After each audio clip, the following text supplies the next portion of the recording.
네, 안녕하십니까. 의정부지대학교 가정학과 호연입니다.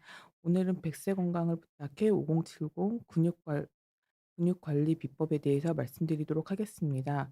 특히 오늘같이 눈 오는 날이면 어르신들 낙상이나 이런 거에 대해서 조심을 해야 하고, 특히 어르신들 같은 경우에는 낙상을 조심해야 하는데, 그런 거에 대해서 조금 말씀드리도록 하겠습니다.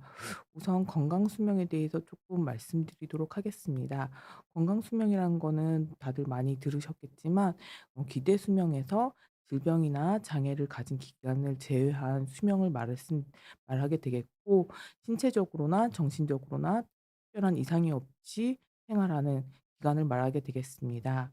우리나라의 그 기대 수명 및 건강 수명의 그 변화를 조금 보시면, 2021 년부터 2021 년까지 기대 수명도 꾸준히 증가하게 되어서 2021 년에는 80.6 세에서 2021 년에는 83.6 세까지 꾸준히 증가하였습니다. 그래서 한 3세 정도 증가하였고, 건강 수명 또한 2021 년도에는 70.4 세에서 2021 년도에는 72.5 세까지 증가하였습니다.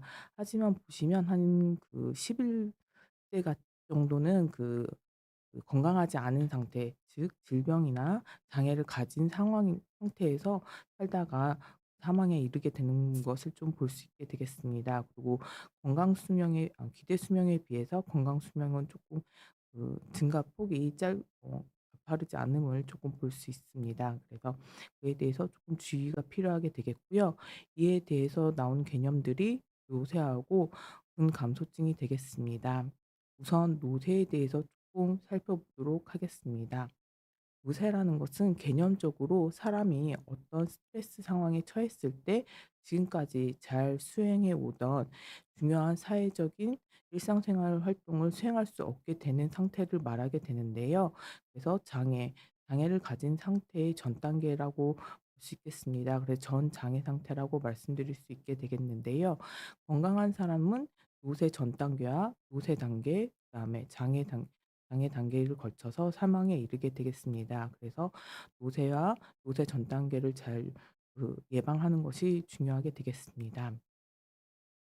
노쇠를 외부 자극에 대한 취약성으로 조금 생각해 볼 때, 건강한 사람은 킬로그램당 5 와트 정도의 일을 할 수 있다라고 되어 있고, 이때는 어떤 거에 의존적이지 않고 자기 스스로 활동을 할 수 있다라고 되어 있게 할 수 있게 되겠습니다. 이럴 때에는 가벼운 질병, 요로 감염이라든지 상기도 감염 같은 외부의 자극에 있더라고 있다 하더라도 회복되게 되면 원래 자기의 능력을 다 발휘할 수 있게 되겠습니다. 하지만 최소한의 걸음만 걸을 수 있는 상황에서는 이번과 같이 계속 침대에 누워 있는 상황이 계속 장기적으로 이루어지게 되게 되면, 다시 회복을 한다 하더라도 원래 자기가 가지고 있던 기능적 능력을 다 회복하지 않고 점점 쇠약해지는 단계를 걸어가게 되겠습니다. 그래서 이런 거를 미리 예방할 수 있는 게 되게 되겠고, 이런 것을 스트레스에 대한 취약성 개념을 조금 봤을 때, 건강한 상태에서는 스트레스 스트레스에 대해서 견딜 수 있는 여력이 조금 넓고 폭이 넓고 금방 회복할 수 있는 거에 비해서 노쇠 전 단계로 갈수록 이 폭이 좁아지고 회복할 능력이 떨어지게 되겠고, 노쇠 아 노쇠 단계에 가게 되면은 스트레스에 대해서는 폭이 더 좁아지고 금방 취약하게 됨을 알 수 있게 되겠습니다. 그래서 발생 기전을 보시면 우선 환경적인 요인과 유전적인 요인에 의해서 생기게 되겠고, 이게 살아가면서 분작적이라든지 세포 손상이 계속 되게 되겠고, 노화에 노화가 되게 되면서 뇌라든지 내분비, 면역 체계의 보존 능력이 좀 손상되게 되게 되겠습니다. 이를 거쳐서 요새가 일어나게 되겠고, 이 단계에서 신체 활동이 부족하게 되거나 좋지 않은 식사 요인이 개입이 되게 되면 노쇠가 더 급격하게 일어나게 되겠습니다.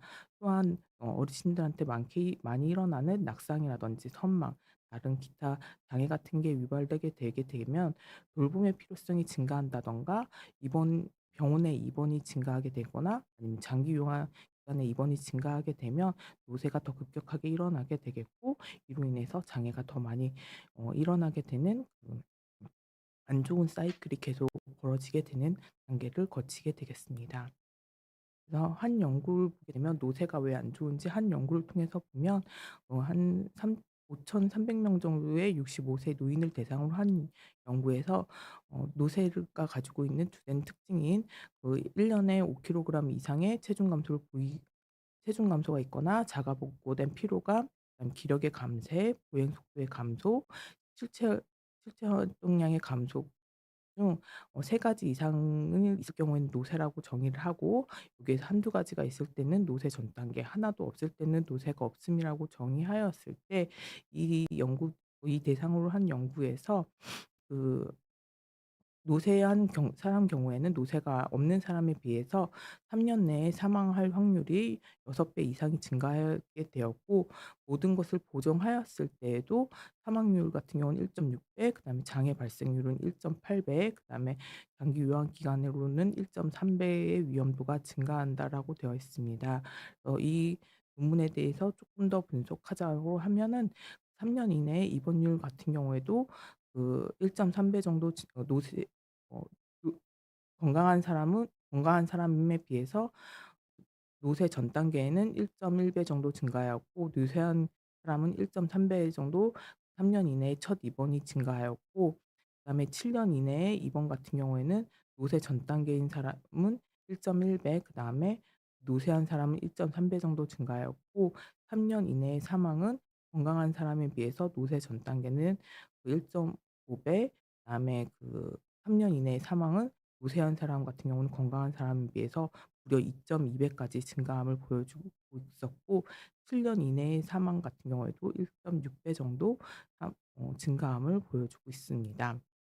그래서 우리나라 유병률은 아니고요. 노쇠 유병률을 쪼끔 보시면 아까 말씀드렸던 5가지 중에 3가지 이상을 노쇠라고 정의하였을 때, 노쇠의 유병률 같은 경우에는 나이가 증가함에 따라서 당연히 증가함을 볼 수 있고, 여자에서 남자에 비해서 쪼끔 더 높음을 볼 수 있겠습니다. 또한 이건 다른 인덱스로 노쇠를 정의한 거가 되겠는데, 증상이라든지 징후를 30 가지로 했을 때 그거의 개수에 따라서 비율을 나타냈을 때 0.25 이상일 때는 노쇠라고 정의하는 그 정의표에 의해서 노쇠를 정의한 거에서 똑같이 여자에서 쪼끔 더 노쇠의 비율이 높았고, 나이가 증가함에 따라서 노쇠는 당연히 증가함을 볼 수 있겠습니다. 그리고 노쇠와 더불어서 같이 중요한 것이 근감소증이 있겠습니다. 그래서 근감소증 같은 경우는 노쇠의 중요한 요인으로서, 근골격량 같은 경우는 40-50 대서부터 서서히 감소하게 되겠고, 심지어 건강한 노인에서도 발생하게 되겠습니다. 그래서 남성에게 있어서는 10 년간 한 1.9 킬로그램 1.9 킬로그램씩 감소하게 되겠고, 근골격근의 어 힘의 양 힘이 역치 이하로 감소하게 되면 신체적 능력의 손실을 유발할 수 있게 되겠습니다. 그리고 이런 것 같은 경우는 무릎 관절의 신전근을 펴는 근육에서 가장 현저하게 나타난다라고 되어 있겠습니다. 그래서 근감소증의 발생 기전을 보시면, 노화는 골격근의 형성과 손상 파괴되는 거에 항상성을 방해되게 되겠고, 운동의 부족이라든지 영양 결핍 등의 근감소증의 주요 원인이 되겠습니다. 또한 노화로 인해서 호르몬 변화라든지 단백질 합성 능력의 저하, 그다음에 신체 활동의 부족, 불균형한 영양 섭취로 인해서 발생하게 되겠고, 또한 만성 질환, 가 당뇨나 암관 같은 만성 질환뿐만 아니라 급성 질환인 감염병에 의해서도 복합적으로 일어나게 되겠습니다. 위험 요인을 좀 보시면 이 우리가 생각한 것과 다르게 남자에서 좀 근감소증은 많이 발생하게 됩니다. 조금 유병률이 높습니다. 그래서 남자는 21%, 여자는 14% 되게 되겠고, 그다음에 혼자 사는 사람한테 조금 더 흔하게 되겠습니다. 그리고 과음이나 수면 시간이 부족하거나 실제 활동량이 감소되어 있거나 치아가 적거나, 그다음에 기능이 부족한 경우, 그래서 치아가 부족한 경우는 아무래도 영양 섭취가 잘 안 돼 있기 때문에 그럴 수 있다라고 되어 있기 때문에, 이런 분에 대해서는 쪼끔 선별 검사가 필요하게 되겠고, 만성 질환인 당뇨병, 골다공증, 고혈압, 만성 폐쇄성 폐질환이 있을 때에도 위험 요소가 되겠습니다. 그래서 이런 사람들에게 있어서는 좀 근감소증에 대해서 선별 검사를 해서 미리 개입을 해 주시는 것이 좋게 되겠습니다.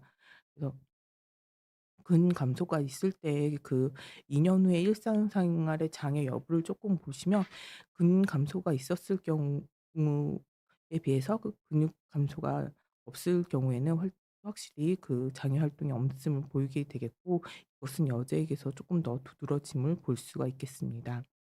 그래서 그 유럽 노인 근감소증 집단 그룹에 의하면 그 근육량은 20-30 대에 최대가 되다가 이후에 서서히 감소하게 되고, 40대 이후서부터 70 대까지는 10 년에 한 8% 정도 감소하다가 70세 이후서부터는 10 년에 한 10% 가까이 감소하게 된다라고 되어 있습니다. 그래서 근육량은 남자가 더 많지만 감소하는 속도 또한 남자에서 쪼끔 더 빠르다라고 되어 있고, 70세 이후서부터는 10 년에 한 25% 에서 35% 정도 감소하게 된다라고 되어 있습니다. 그래서 그것도 근력 같은 경우에는 쪼끔 더 가파르게 일어나게 된다라고 되어 있고, 지금 여기 그래프에서 보시다시피 이 75세 이후에서 더 가파르게 되어 있게 되겠습니다. 그리고 WHO에서는 이와 관련돼서 질병 중심보다는 노인에서는 기능 중심적으로 통합적으로 관리할 필요가 있다라고 되어 있습니다. 그리고 나이에 따라서 근력 변화를 쪼끔 보시면 나이에 따라서 확실히 그 근력은 감소하게 되겠습니다. 하지만 운동을 한 사람과 안 한 사람을 보게 되면 근력 운동을 한 사람에게 있어서 조금 근력의 변화 양이 더 완만하게 일어나게 되겠고, 더 조금 일어나는 것을 볼 수 있기 때문에 그에 따라서 근력 운동의 필요성을 볼 수 있겠습니다. 조금 있다가 치료해서 보시면 운동의 중요성에서도 볼 수 있겠습니다. 그러면 근육은 어떻게 측정하는지 좀 보시면, 우선 가장 쉽게 그냥 외래에서도 쉽게 할 수 있고 어머님, 아버님한테도 쉽게 할 수 있는 게 종아리 둘레를 측정하는 방법이 있겠습니다. 그래서 1차 의료에서 많이 추천하는 방법인데, 선 자세에서 왼쪽 종아리의 가장 넓은 부분에 둘레를 측정하라고 되어 있는데, 이 부분이 서 있을 때 가장 얇아지고 그다음에 왼쪽이 오른쪽보다 얇기 때문에 왼쪽 선 자세로 측정하라고 하는데, 남성 같은 경우는 33 센치, 여성 같은 경우는 33 센치 미만일 때 근간소증을 의심해 볼 수 있다라고 되어 있고, 많이 쓰는 기계로는 이중 에너지 X선 흡수법, 그래서 덱사라고 해서 우리가 골다공증 검사할 때 많이 쓰는 기계가 있겠고, 그다음에 생체 전기 임피던스 분석법이라는 게 있는데, 우리가 흔히 아는 인바디아 같은 기계의 정식 명칭이 되겠습니다. 이걸 가장 많이 쓰게 됐지만, 이것도 나름의 그 부정확성이 있기 때문에 그에 대한 단점이 있어서 뭐 CT나 MRI 같은 걸 권할 수도 있겠지만, 그거는 비용이라든지 어 그 방사선에 문제가 있기 때문에 그 또한 단점이 있겠습니다. 그 외에도 근감소증은 근육량만 측정하는 것이 아니라 그에 따라서 근력도 평가를 하는 것이 좋습니다. 그래서 근감소증의 정의 자체가 근육량의 감소만을 말하는 게 아니라 근력이랑 그다음에 신체 수행 능력도 같이 평가하기 때문에 근력을 평가해야 하는데, 보통은 악력을 측정하라고 되어 있고, 이 악력은 하위 20%를 해당되는 것을 기준으로 해서 제시하게 되겠습니다. 그래서 양손 상체를 주로 상체에서 그 양손을 최대 2번을 측정하게 돼서 그중에서 높은 값을 측정하라고 되어 있고, 남성 같은 경우는 28 킬로그램 미만, 여성은 18 킬로그램 미만일 때를 아시아인을 기준으로 삼고 있습니다. 또한 신체 수행 능력 평가 같은 경우에는 보행 속도를 측정하게 되는데, 보통 6 미터를 걸어오라고 해서 2회 정도 해서 평균치로 하게 되겠습니다. 그래서 남녀 모두에서 1 미터 per s 미만일 때에는 조금 보행 속도에 장애가 있다라고 보고 있고, 이게 뭐 외래에서 쪼끔 어 장 제한이 있다 그러면은 5 회의 의자에서 일어서기를 시키게 하게 되겠습니다. 그래서 12초 이상, 5 회의 의자에서 일어서기가 12초 이상 걸렸을 때에는 수행 능력에 문제가 있다라고 되어 있고, 이거 말고는 간편 신체 기능 평가 방법이 있는데, 이거는 6 미터가 쪼끔 어 외래에서 제한이 있을 경우에는 3 미터 보행 속도하고 균형 감각, 그다음에 의자에서 5회 일어서기를 복합적으로 하게 되겠습니다. 그래서 이렇게 해서 근감소증을 정의하게 되겠고, 이에 따른 치료 같은 경우에는 운동하고 그다음에 열량 그다음에 단백질 보충제 그의 치료 방법이 있게 되겠는데요. 가장 중요한 1차 치료로는 신체 활동을 추천하고 있습니다. 그래서 저항 운동 같은 경우는 근력 및 근육량을 개선시키게 되겠고, 덤벨이라든지 밴드를 이용한 운동을 하라고 권고하고 있습니다.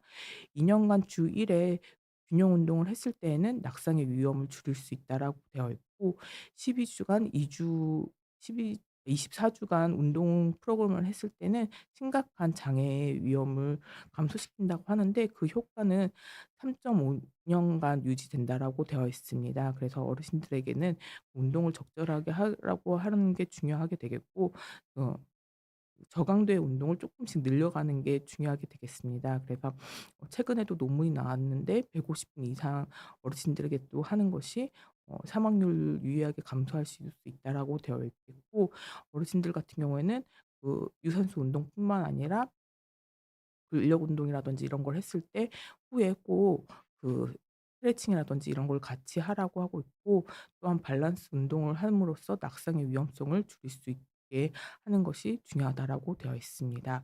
그래서 근감소증 치료 중에서 가장 중요한 것은 신체 활동 운동이라고 할 수 있겠습니다.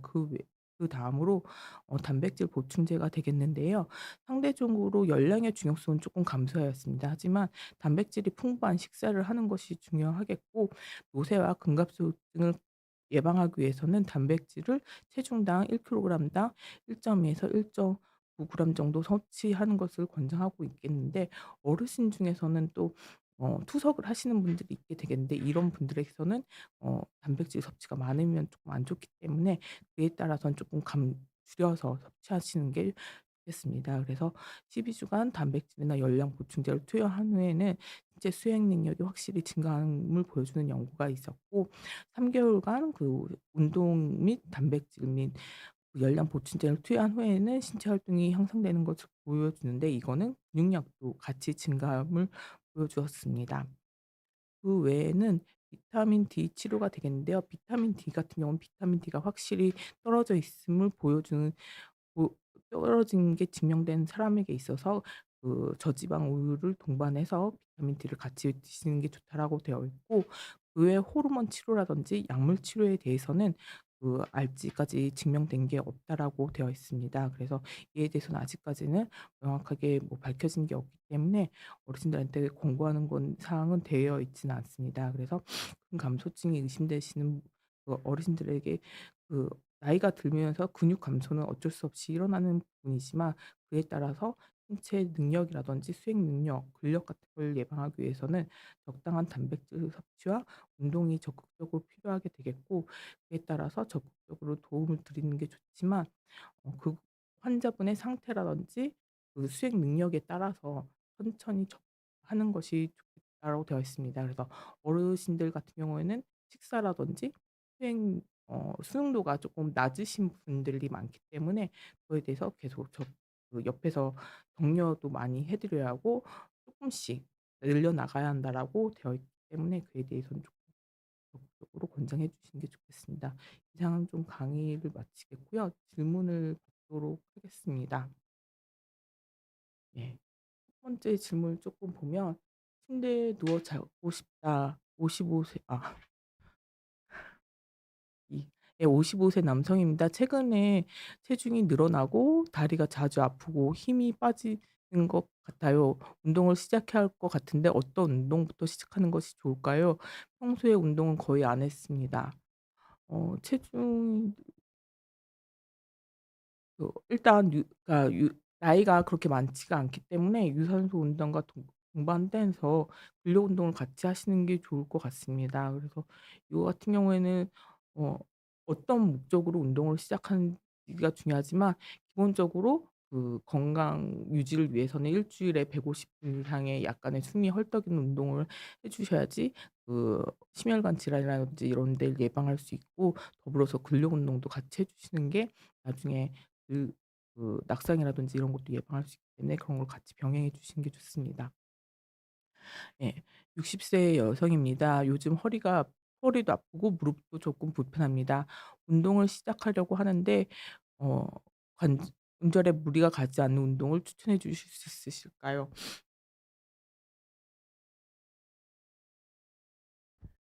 뭐 수영이라든지 이런 것들을 많이 권고하고 있는 것 같습니다. 그래서 그런 쪽으로 무리 안 되는 운동을 쪼끔 해 주시는 게 좋으실 것 같고요. 예.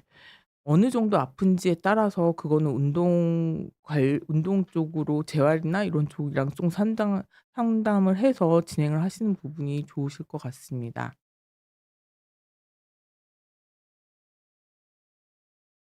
71세 여성이 몇 달 동안 팔에 힘이 약해지고 물건을 들 때 손에 힘이 빠지는 느낌이 듭니다.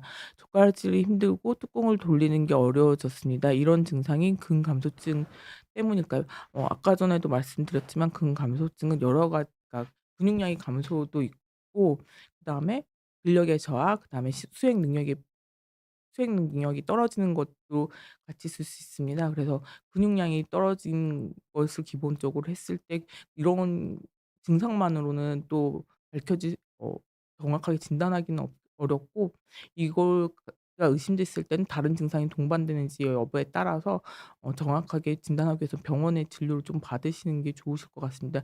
이런 증상을 나타내는 질환은 또 여러 가지가 있기 때문에 이것만 봤을 때 근감소증이라고 진단하기는 좀 어려울 것 같습니다. 음. 69세 남성입니다. 예전보다 걷는 속도가 느려지고 오래 걸으면 다리에 금방 피로해집니다. 자주 걸으면 근력이 회복될까요?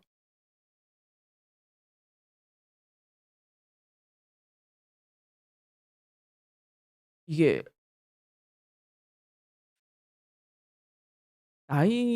나이가 들면서 이런 기능이 쪼끔 떨어지는 부분이 있을 수는 있는데, 근력 같은 경우에는 다른 운동도 많이 하셔야 하는 거고, 아까도 말씀드렸다시피 운동 중에는 그 근력 운동도 같이 병행을 하시는 게 좋은데, 오래 걷는다는 거는 그냥 유산소 운동이기 때문에 근력 운동을 동반해서 스쿼트라든지 이런 다리 근육을 쪼끔 키울 수 있는 운동을 같이 병행하시는 게 좋으실 것 같습니다.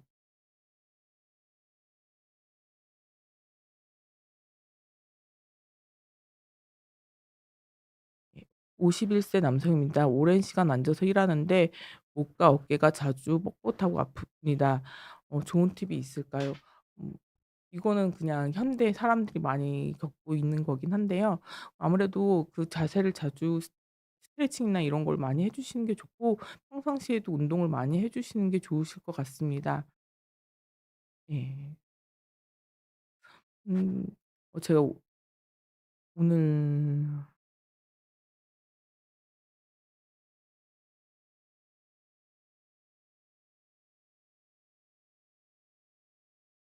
예.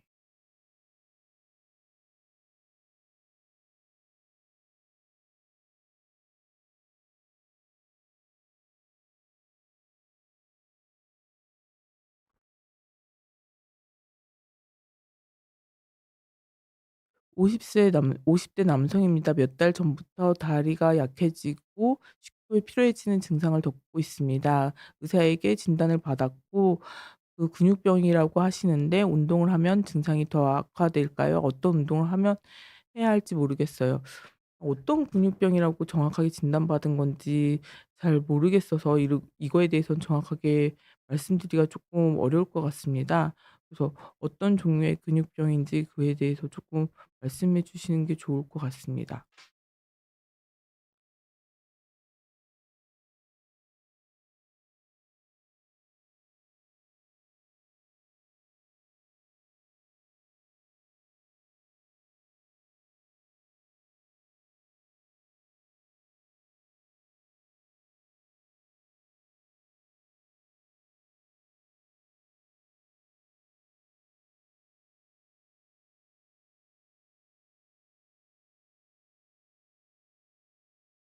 47세 남성입니다. 최근에 다발성 근염을 진단받았고 몸에 힘이 없어지고 근육이 약해지는 느낌이 듭니다. 운동을 하면 증상이 악화되지 않을까요?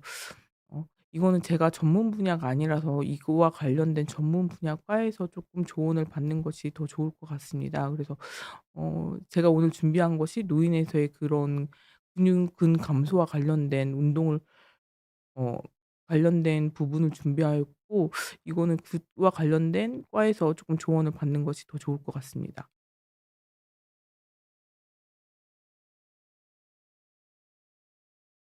예. 53세 여성입니다. 운동 후에 근육 경련이 자주 발생하고 아침에 일어나면 몸이 뻣뻣하게 굳는 느낌이 듭니다. 근육 강화 운동을 계속해야 할지 고민이 됩니다. 언제부터 운동이 시작되었는지 잘 모르겠는데, 그러니까 처음 운동을 시작했을 때 근육이 쪼끔 적었던 사람들은 그러니까 근감소증이 있었던 분들은 근육 경련이 쪼끔 자주 생기게 되고, 그리고 운동을 안 했던 분 어느 운동을 안 하시는 분들도 근감소증이 있었을 때 근육 경련이 생기게 되겠습니다. 근데 뭐 계속 운동을 하셨던 분들이면 이거에 대해서는 쪼끔 원인을 파악할 필요가 있을 것 같고요. 아침에 일어나면 몸이 뻣뻣하다는 거는 쪼끔 다른 원인이 있을 수 있어서 이거에 대해서는 쪼끔 확인을 해 보실 필요가 있습니다. 그래서 원래 몸은 쓰고 나면 뻣뻣해지는 게 정상적인 과정인데, 아침에 일어났을 때 쪼끔 뻣뻣해지면 그에 대한 원인을 쪼끔 확인해 보실 필요가 있으실 것 같습니다.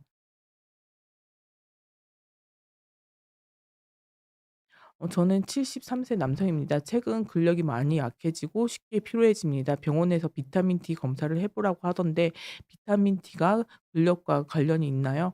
비타민 자체가 근력과 관련이 있는 것이 아니라 비타민 D가 그 음 골다공증이라든지 이런 것과 관련이 있기 때문에 그 골다공증의 위험도나 이런 걸 확인하기 위해서 체크하라고 하는 거고, 비타민 D가 부족하게 되면 골다공증의 위험도가 커지기 때문에 아까 전에도 말씀드렸다시피 비타민 D가 부족한 사람들에게 있어서는 비타민 D가 부족하다는 게 확인된 사람들에게 있어서는 근감소증이 있는 사람들에게 비타민 D와 칼슘이 있는 약을 쪼끔 드셔라 권고하고 있습니다.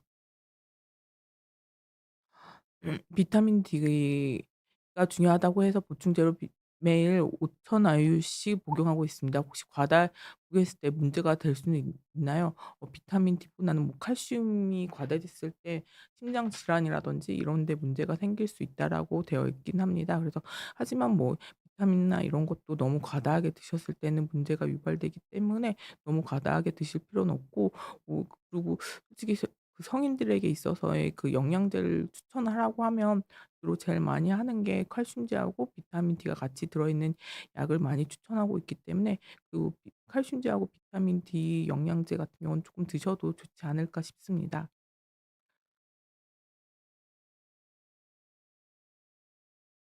나이가 많은 사람도 프로틴을 먹어도 되나요? 프로틴 같은 경우 아까 전에도 단백질 보충제 같은 경우에는 조금 식사량이 부족하신 분들에게 있어서는 쪼끔 먹을 수는 있다라고 되어 있기 때문에 식사량이 부족하신 분들한테는 좀 드시는 것도 괜찮을 것 같습니다. 그래서 그 대신 투석이라든지 이렇게 신장 기능이 장애가 있으신 분들에게 있어서는 그 양을 쪼끔 줄여서 드시는 것을 권장하게 되겠고, 그에 따라서 그 여자분이나 남성분이나 모두 다 쪼끔 물을 충분히 드시면서 드시는 것을 더 권장하고 있습니다.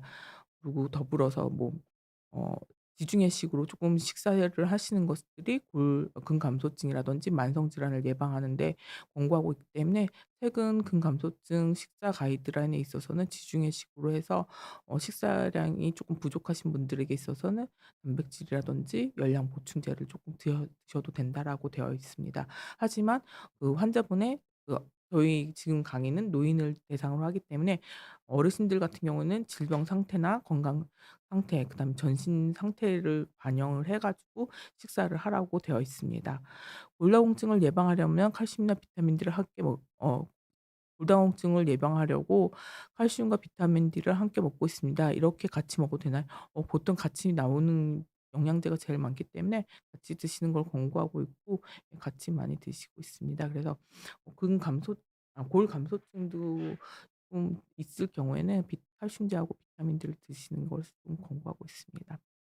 그리고 주사제보다는 쪼끔 아무래도 먹는 것이 매일 일정 용량을 유지할 수 있기 때문에 쪼끔 더 권고할 수 있다라고 되어 있습니다.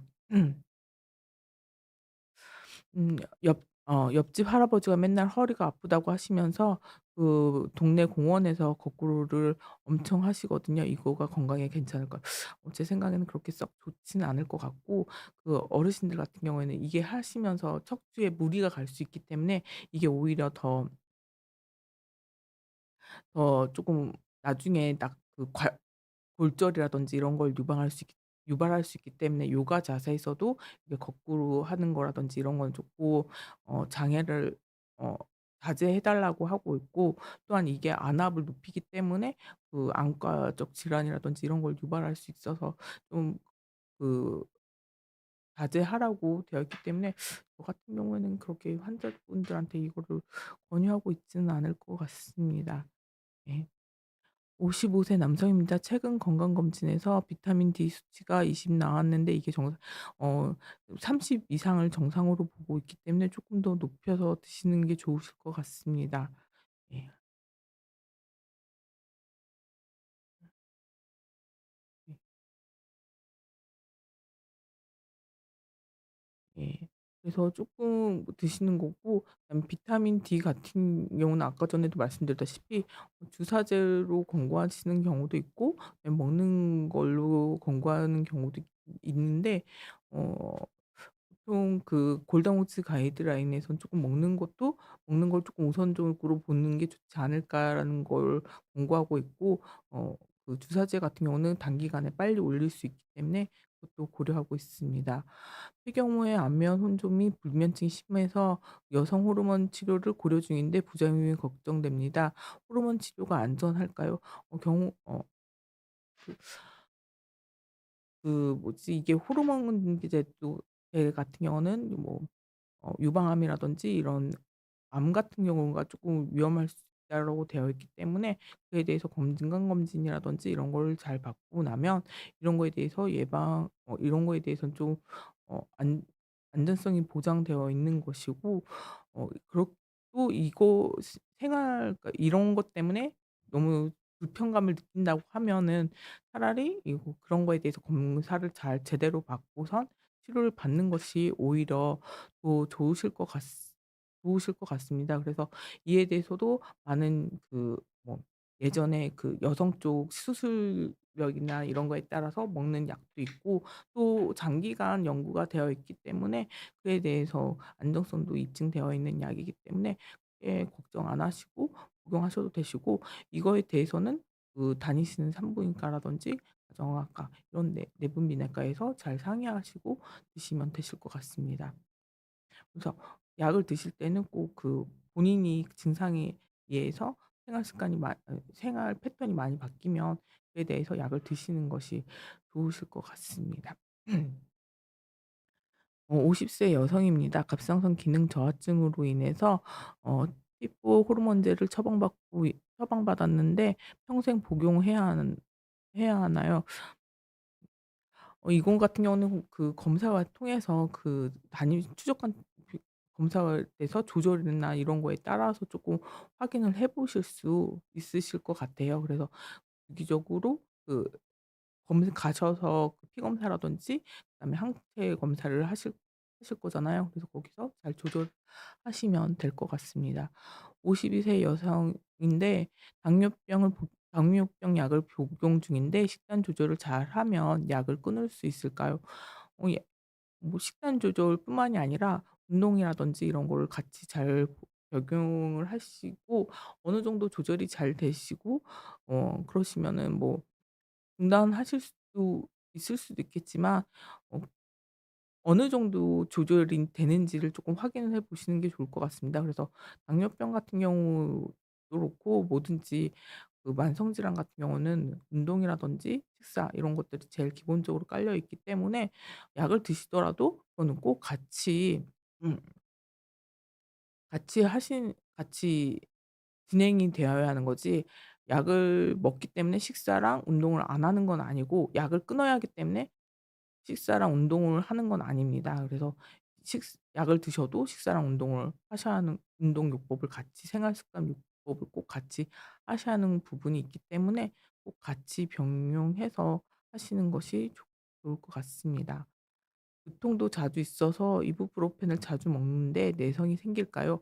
얼마나 자주 드시는지는 조금 잘 모르겠는데 이것 아까 폐경이랑 똑같듯이 생 이거 때문에 너무 불편하시면 약을 드시는 게 맞으실 것 같고요. 내성은 잘 생기지 않는 걸로 알려져 있습니다. 그래서 불편하실 때 드시는 게 좋고, 만약에 너무 자주 아프시거나 이게 편두통이라든지 이런 게 있으신 경우에는 미리 어 예방적으로 드실 수 있도록 약을 처방받고, 이에 대해서 쪼끔 진료를 받으셔 가지고 이거에 대한 그러니까 이거에 대한 미리 예방을 하시는 것이 더 중요할 것 같습니다. 그래서 이거에 너무 자주 그러시고 예전과 다른다든가 뭐 잠에서 깰 정도다 이러시는 경우에는 쪼끔 이에 대해서는 확인하실 필요가 있으실 것 같습니다.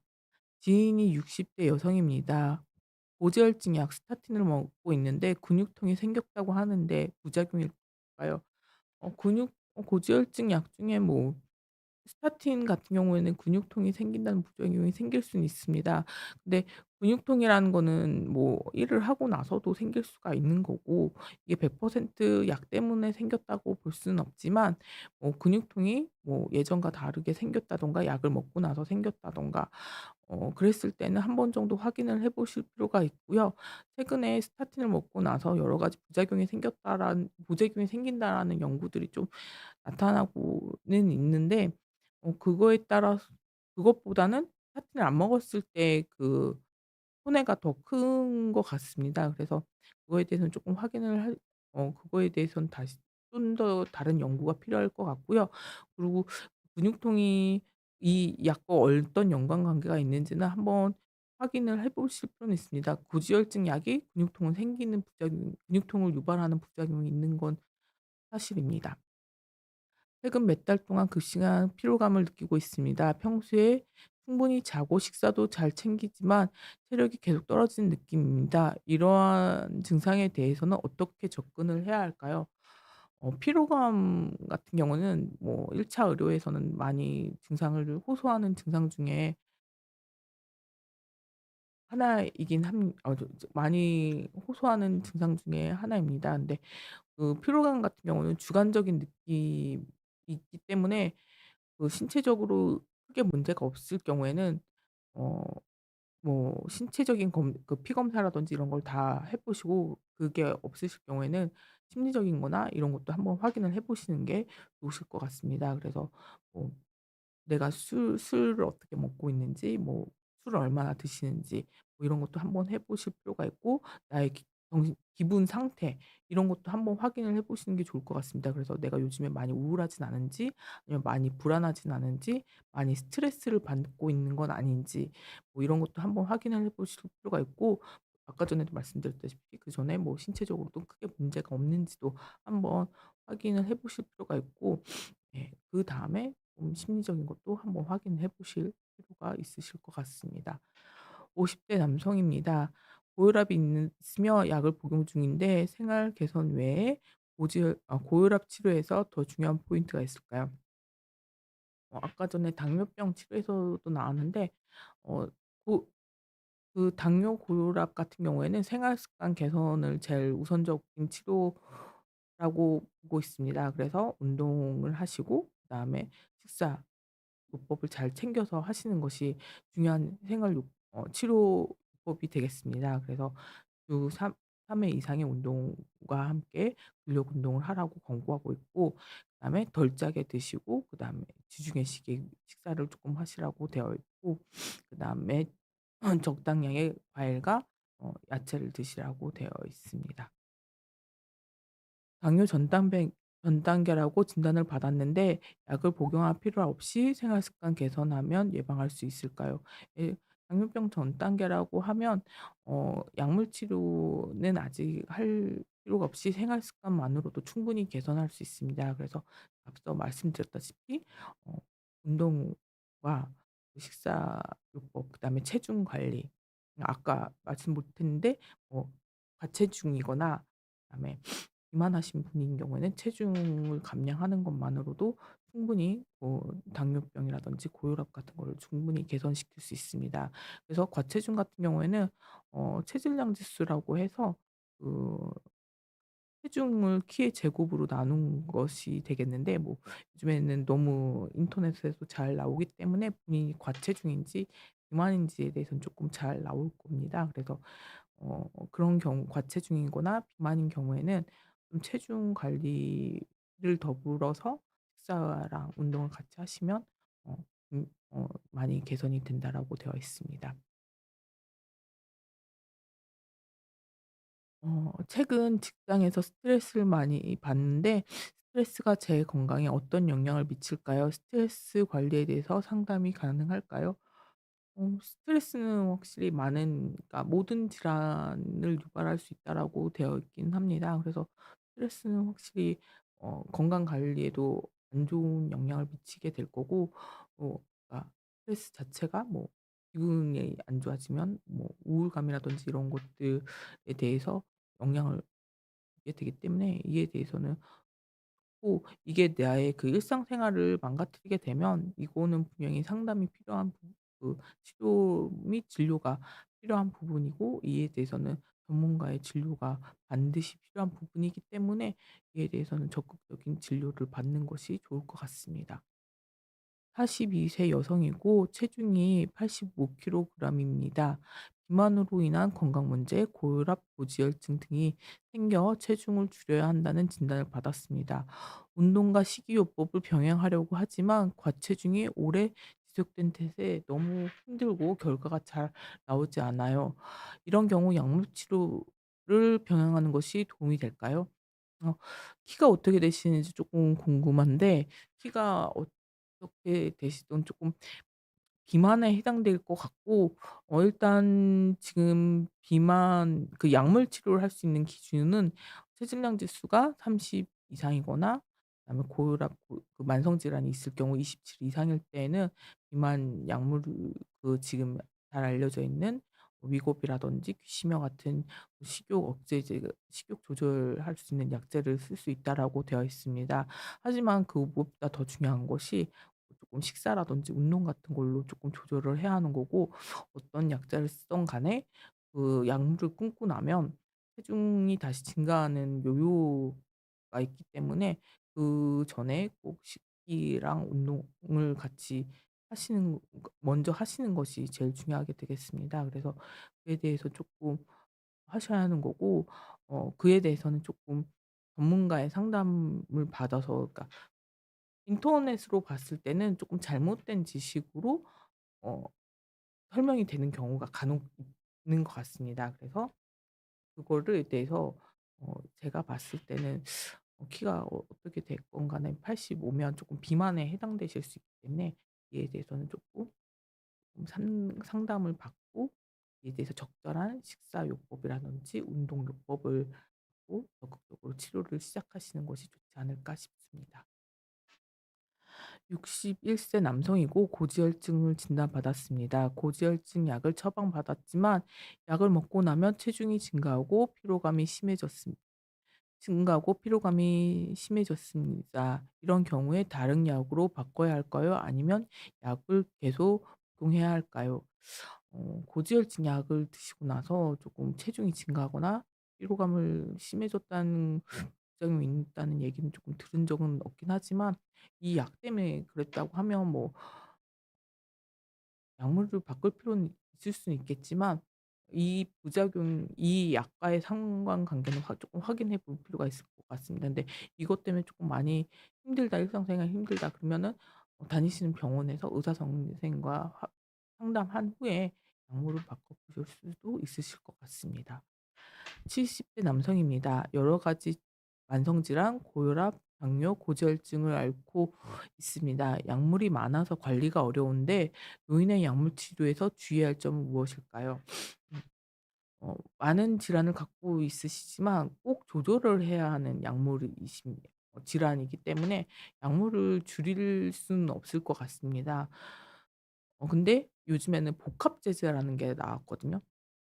그래서 한 가지 약에 여러 가지 약물 성분이 들어있는 복합제제라는 게 있어서 쪼끔 이 환자분들의 약물 수능도를 높일 수 있는 그런 약제들이 많이 나와서 그렇게 처방받을 수도 있을 것 같습니다. 근데 여기서 약물이 꼭 더 많이 들어가는 더 있을 경우에는 쪼끔 다니시는 병원에서 쪼끔 상의를 해서 하시는 게 좋고, 여러 병원을 다니시는 것보다 한 병원에서 쪼끔 주치 한 분께 어 다니시면서 약물을 쪼끔 간소화하시는 것도 좋을 것 같습니다. 그래서 왜 많은 병원을 다니시면서 약이 쪼끔 중복되거나 아니면 약물 상호 관계 가 있는 약물을 쓰시는 분들도 많으신데, 그런 것보다는 쪼끔 주치의를 정해서 그분께 다 약물을 정리해서 받으시는 게 오히려 어르신들한테는 좀 좋으실 것 같습니다. 그래서 어르신들 같은 경우는 이제 질환도 여러 개가 있게 되는데,